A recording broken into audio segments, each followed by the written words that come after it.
everybody, how's it going? Today we're going to talk about some Korn. No, not the food. We're going to talk about the band Korn. Now, Korn was one of my favorite bands growing up. When I was coming up in the early 2000s, nu metal was extremely popular. Limp Bizkit and Korn were my two favorite bands. Now, the big Follow the Leader, that was a huge inspiration on me. I got that album. My mom took it away from me because she said they had cursed on it. It wasn't appropriate. I ended up getting it back later on in life. Anyway, I was a huge fan of Korn, and honestly, after that album, I kind of quit paying attention to them. I did some EDM stuff. A lot of their, I kept up with the singles, but I just really wasn't a lot into it. But anyway, back to this album. This album, it feels like home for me. It feels like the Korn that I know and love. And then Brian Welch, head, he was out of the band for a while, came back in. Now Korn's whole, we're ready to go. Now let's get into this album. Now, the first 5 tracks on this album are extremely strong.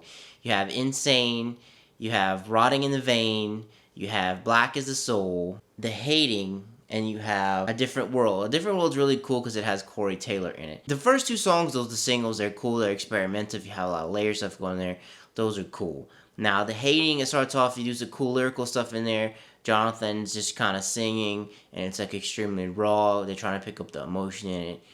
That one's really cool. And then Black is a Soul. It's just a typical nu metal song. It did nothing really stuck with me. It's okay. It's not the best song, but it's okay. Like I said, Different World though. That one's really cool with Corey Taylor. The whole song itself has a Slipknot feel to it. Now, as we get to the back half of this album, the middle of this album, you have 13 tracks. The middle of this album, it wasn't doing it for me, because these songs after a while, they feel kind of copy and paste to me. It's like, okay, cool riff, verse, chorus, throw in a bridge, and then you end the song. A lot of these songs are a little like copy and paste. So I kind of tend to tune those out. But Take Me and Everything Falls Apart, they feel really like typical nu metal songs to me. There's nothing that really stands. Die Yet Another Night, that one is really cool. For me, I feel like they got lazy with a lot of the riffs.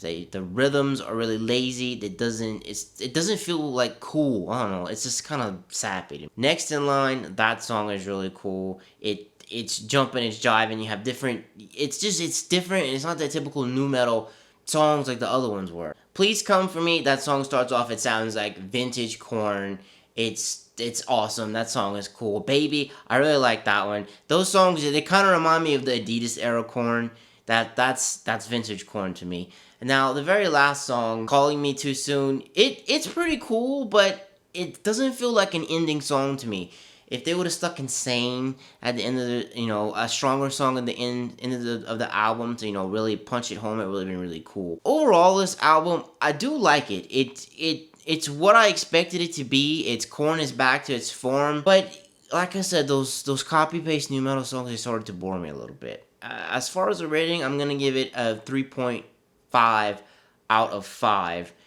But you can round it up to a 4. So, it's a good album, but I just wish they would have experimented a little more, maybe, with some of the rhythms. The production on the album is really cool. It's good, it's crystal clear, you can understand everything. And the lyrics aren't cheesy, the lyrics are cool. It is very dark, though. The album is very dark. Even the album cover, it reminds you of Follow the Leader, it reminds you of those past Korn albums, because, you got a kid with a doll. The doll has been kind of their thing for a while.